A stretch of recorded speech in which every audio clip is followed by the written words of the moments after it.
Presiden ke-8 Republik Indonesia, Prabowo Subianto dalam pidato kenegaraan pada sidang tahunan MPR RI dan sidang bersama DPR DPD tahun 2025 Jumat 15 Agustus 2025 menyoroti capaian para presiden terdahulu. Ia menyebut sejak kemerdekaan Indonesia pada 1945 hingga era Presiden ke-7, seluruh pemimpin bangsa bekerja keras mewujudkan cita-cita menuju negara yang adil dan makmur. Prabowo memaparkan secara berurutan capaian pendahulunya, mulai dari proses pembentukan Negara Kesatuan Republik Indonesia hingga pembangunan Ibu Kota Nusantara atau IKN. Presiden Soekarno telah memimpin perjuangan pembentukan Negara Kesatuan Republik Indonesia dan berhasil mempertahankan keutuhan wilayah Republik Indonesia di tengah berbagai intervensi dan invasi dari negara-negara asing. Presiden Soekarno juga berhasil mengintegrasikan Irian Barat ke dalam NKRI. Presiden Soeharto melaksanakan pembangunan ekonomi yang merata dari Sabang sampai Merauke, berhasil mewujudkan swasembada pangan dan meletakkan dasar-dasar industrialisasi ekonomi dan menurunkan kemiskinan ekstrim. Presiden Habibie mengenalkan kita ke arah teknologi tinggi, mampu menjaga stabilitas ekonomi di tengah krisis multidimensi tahun 1998. Presiden Abdurrahman Wahid menjaga stabilitas bangsa, berhasil memperkokoh kerukunan antara suku, agama, dan ras, sehingga jati diri bangsa Indonesia sebagai bangsa majemuk dalam keharmonisan terbentuk secara kuat dan kokoh.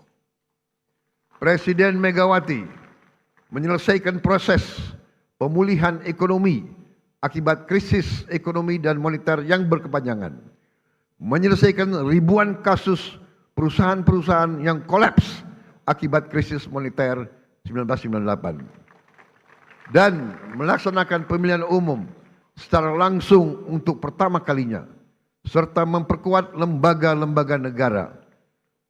Presiden Susilo Bambang Yudhoyono mengatasi kerawanan ekonomi karena krisis keuangan dunia 2008, berhasil menyelesaikan konflik Aceh dan meletakkan dasar yang kuat untuk pembangunan ekonomi yang adil, merata, dan terencana.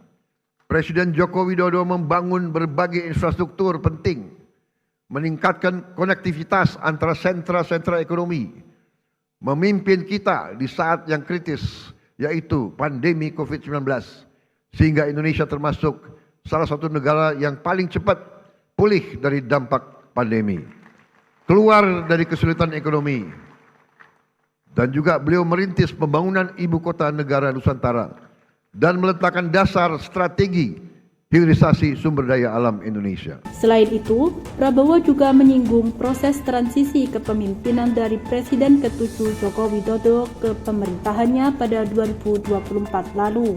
Menurutnya, peralihan tersebut berlangsung dalam semangat persatuan dan diakui dunia sebagai salah satu transisi kepemimpinan yang sangat baik. Saya ingin menyampaikan bahwa transisi kepemimpinan nasional dari Presiden Joko Widodo ke pemerintahan yang saya pimpin berjalan dalam semangat persatuan, penuh kehormatan dan kedewasaan politik.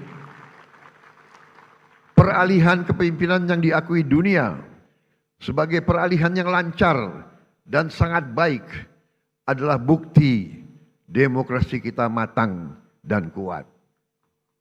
Tidak semua negara mampu melaksanakan transisi kepemimpinan dengan baik dan lancar seperti kita.